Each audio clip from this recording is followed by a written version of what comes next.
En 1961, el ferrocarril es verdaderamente un refugio para muchas familias argentinas. Más de 210.000 obreros trabajan en el ferrocarril. A través de 47.000 kilómetros de vías, el tren comunica a todas las ciudades del país. Además, lleva correspondencia, agua y servicios médicos a los rincones más olvidados. Pueblos enteros se levantan alrededor de la estación de tren y viven de la economía que ella genera.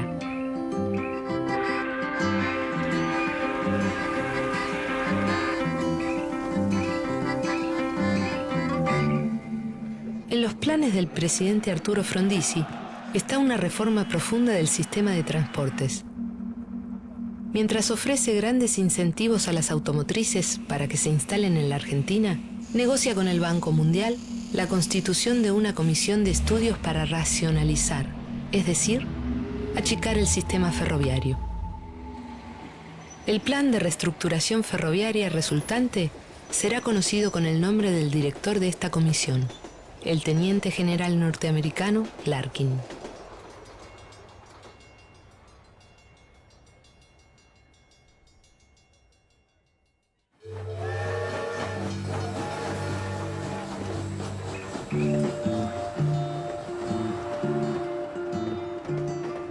Con la nacionalización de 1948, el ferrocarril pasó a ser un bien público y los sectores más humildes se beneficiaron con sus servicios.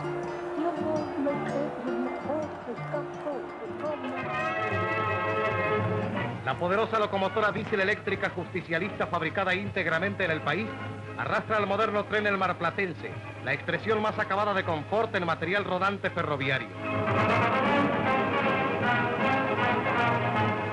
Posee servicio radial individual y cuidada selección de música. La empresa nacional de transportes, al afectar al servicio del Ferrocarril Nacional General Roca al moderno El Marplatense, lo hace con orgullo, sabiendo que ofrece al pueblo un servicio excepcional que acorta la distancia a la coqueta perla del Atlántico.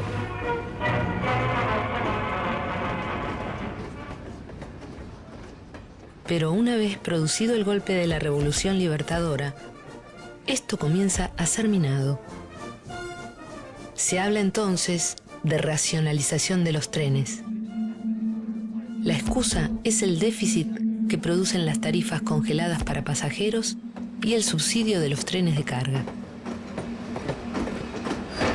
Así, el decreto 406, firmado por Frondizi en mayo de 1961, determina el levantamiento de 4.000 kilómetros de vías de los ramales no rentables, la remoción de 6.000 trabajadores, el fin de las inversiones y la intervención de la empresa de ferrocarriles del Estado argentino, en cuyo directorio están representados los gremios ferroviarios. También dispone la privatización de actividades complementarias, comenzando por los comedores y confiterías, y para más adelante quedará un negocio invaluable: los talleres.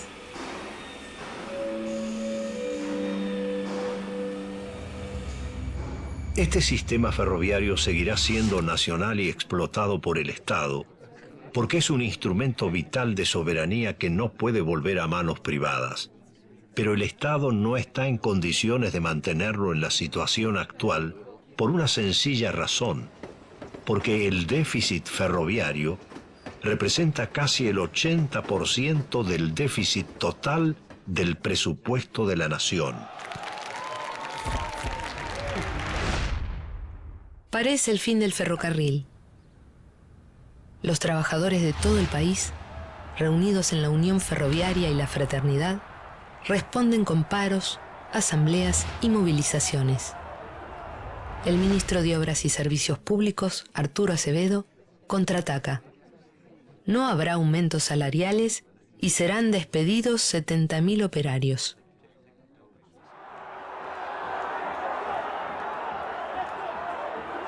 A fines de octubre comienzan los cierres de ramales y la privatización de coches comedores y talleres. Se anuncia un nuevo reglamento de trabajo que extiende la jornada laboral de 9 a 10 horas. Las asambleas ferroviarias piden medidas de fuerza a sus dirigentes. Las de Liniers y Rosario son las primeras. Finalmente, la Unión Ferroviaria y la Fraternidad declaran la huelga por tiempo indeterminado a partir del 30 de octubre. La familia ferroviaria se prepara para resistir. En todas las seccionales se improvisan comités de huelgas que juntan dinero para comer y editar algún boletín. Hablan con la población y les explican las razones de la medida. En la mayoría de los casos, esto no es necesario. El ferroviario es un trabajador muy respetado.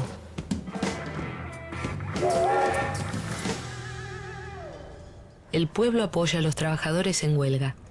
En Córdoba, los almaceneros venden a cuenta y el hospital universitario atiende gratis a los ferroviarios.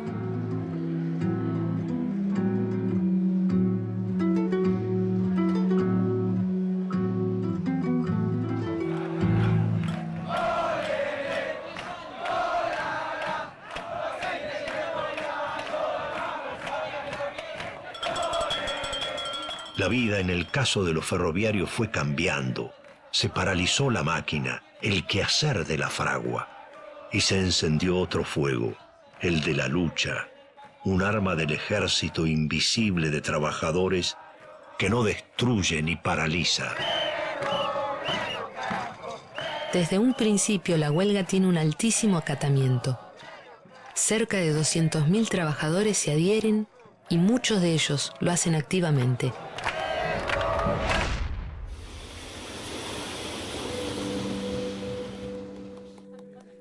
El ministro Acevedo intenta reclutar rompehuelgas no solo en las filas ferroviarias, sino también en oficios afines y hasta en países vecinos. Pero en general encuentra una rotunda negativa.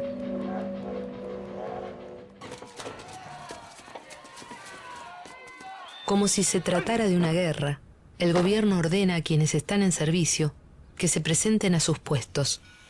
Los desertores serán penados con la cárcel.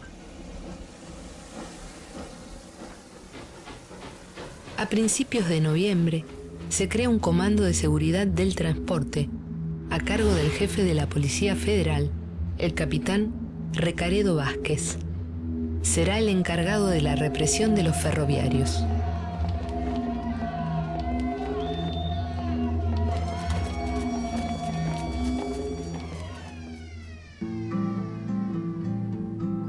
Los huelguistas saben que los irán a buscar.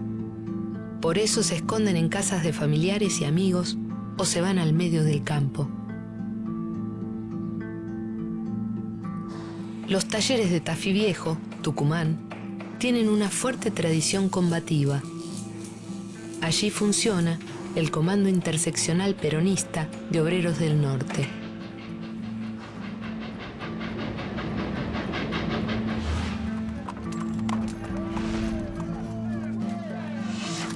La policía es especialmente brutal en la represión. Para no caer presos, los ferroviarios se refugian en el cementerio de Tafí Viejo. Una tarde, un tren de carga manejado por rompehuelgas es atacado a pedradas por los trabajadores y sus mujeres. Los custodios policiales disparan y matan a Alberto Frías, de 17 años. Si en un principio la dirigencia de la CGT no ha querido involucrarse, ahora se lo exigen las bases. El 7 de noviembre declara un paro general de 72 horas en apoyo a los ferroviarios.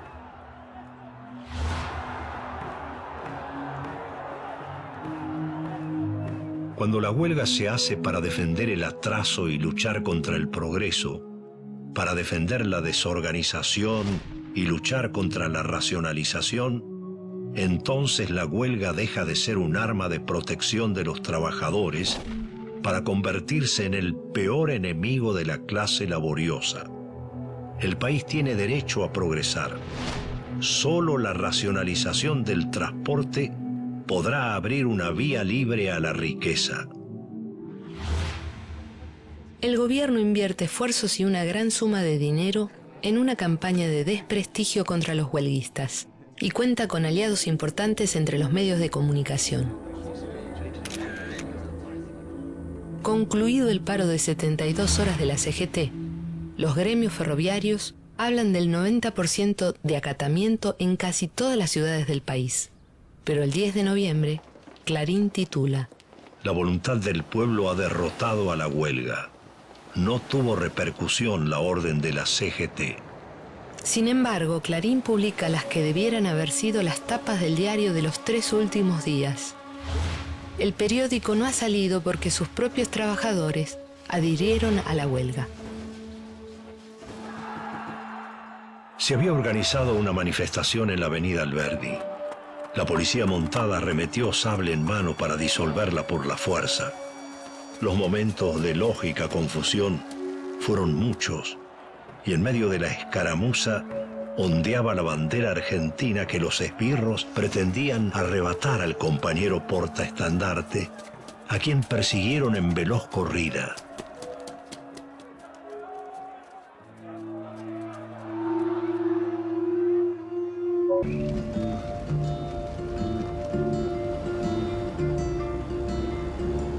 Desde la década de 1930, el ferrocarril ha tenido que competir con el automóvil. En 1960, el plan de reestructuración de los ferrocarriles se debe en gran parte a la crisis de la industria automotriz que vive Estados Unidos. Para el presidente Arturo Frondizi, el desarrollo tan mentado del país solo podrá lograrse si se reemplazan los ferrocarriles por rutas, automóviles y camiones. Se instalan empresas armadoras de autos y camiones de origen norteamericano, se construyen carreteras paralelas al tendido ferroviario y aumenta el presupuesto de vialidad nacional.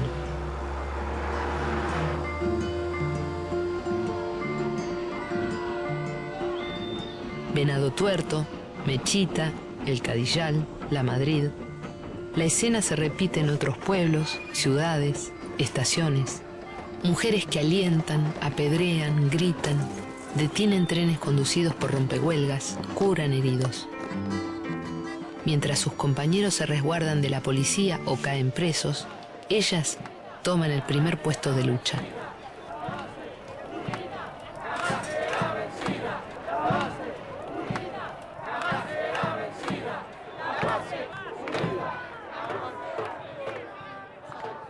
En algunos lugares, la resistencia de la familia ferroviaria concluye en actos violentos, de sabotaje.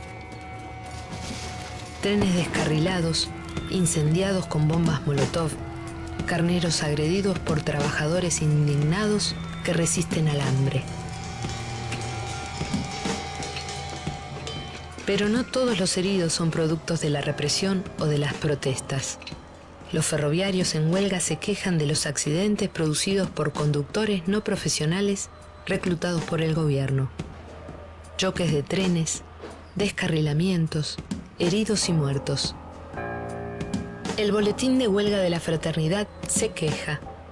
Los maquinistas no se improvisan. Pérdidas hasta hoy 10.828 millones. El paro total en los ferrocarriles continúa y el país sigue perdiendo. 15 días de huelga se traducen ya en una cifra elocuente: 10.828 millones que no se recuperarán nunca.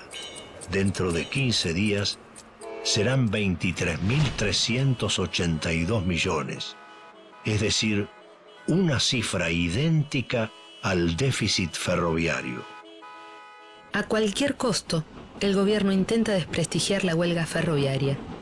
Se asegura de que circulen algunas formaciones custodiadas por fuerzas policiales que recorren las vías varias veces por día.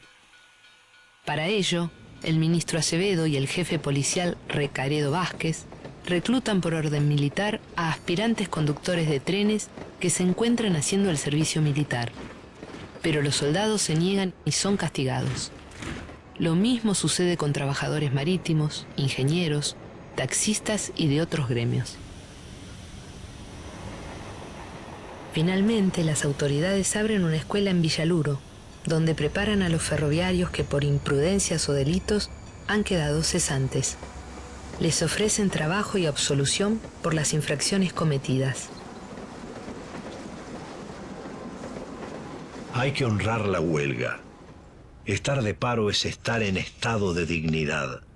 Es el instante en que uno resuelve ser libre de toda atadura, aunque sea por un tiempo, y después por otro más. Así se va construyendo una cadena hasta que la necesidad de ser libre es para siempre.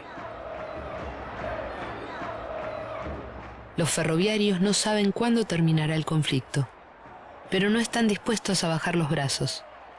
Ya han pasado por huelgas semejantes, en 1912 durante 52 días, en 1917 e incluso en 1951 con Perón.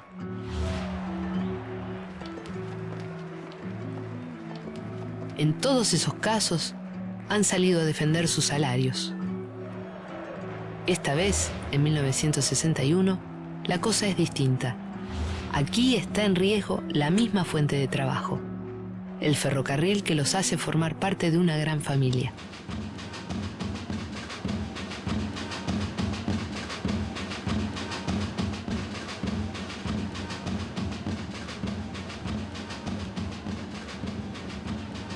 Así lo sienten los maquinistas y foguistas de la fraternidad. De origen masón y anarquista, el sindicato convoca al paro desde un principio. A lo largo de los 42 días de huelga, el gremio edita un boletín en cuyas páginas denuncia la represión, publica el nombre de los carneros e informa las novedades a sus afiliados fraternales. La Asociación del Personal de Dirección de los Ferrocarriles Argentinos se opone abiertamente al paro. En una solicitada, les pide a los trabajadores que colaboren con el gobierno. Sus esfuerzos se verán recompensados. Acción indignada de la población en San Antonio Oeste. El 24 de noviembre, la delegación de la Policía Federal citó a la Comisión Ejecutiva de la Seccional para conversar. Posteriormente, fueron detenidos e incomunicados. Conocido este hecho, la población casi integralmente se volcó a la calle cercando el local policial, bloqueando e interrumpiendo el tráfico, demandando la libertad de los compañeros detenidos. Finalmente, fueron liberados. Mientras el presidente Frondizi pasea en elefante durante una visita a la India, la penitenciaría de la calle Las Heras, en Buenos Aires, se atesta de ferroviarios.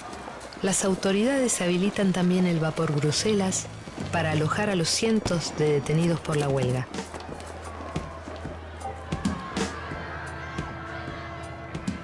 Los ferroviarios han creado también sus comandos. Son los grupos antirrequisa, que advierten a los compañeros la cercanía de la policía, y los comandos de rescate, cuya misión es devolver la libertad a los huelguistas presos.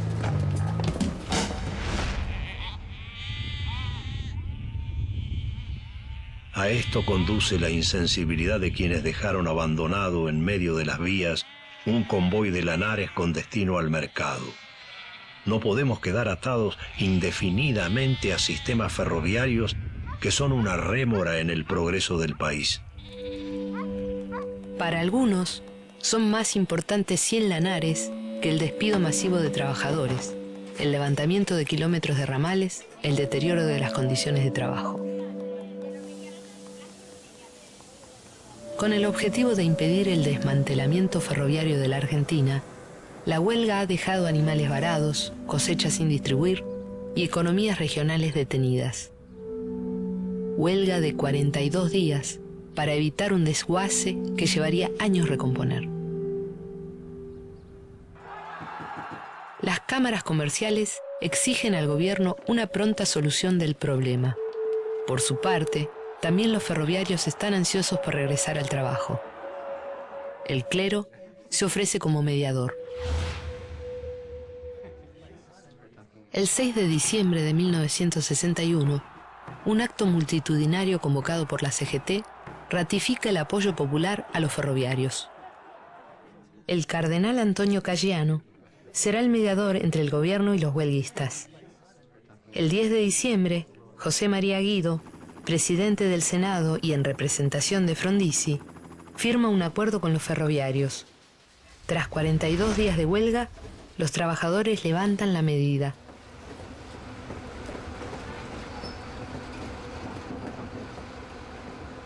El plan de racionalización se suspende. Hasta la dictadura de 1976 no habrá gobierno que pueda ejecutarlo. Los trabajadores despedidos son reincorporados y no hay cesanteados. Sin embargo, son muchos los que pasan a retiro. Los gremios participarán en la empresa Ferrocarriles del Estado argentino. Los salarios aumentarán en un 22%. Como consecuencia de la huelga, el ministro de Obras y Servicios Públicos, Arturo Acevedo, y el de Economía, Roberto Alemán, deben renunciar a sus cargos. Los trabajadores festejan el triunfo. La familia ferroviaria continúa unida. Los ferrocarriles argentinos seguirán su marcha por algunos años más.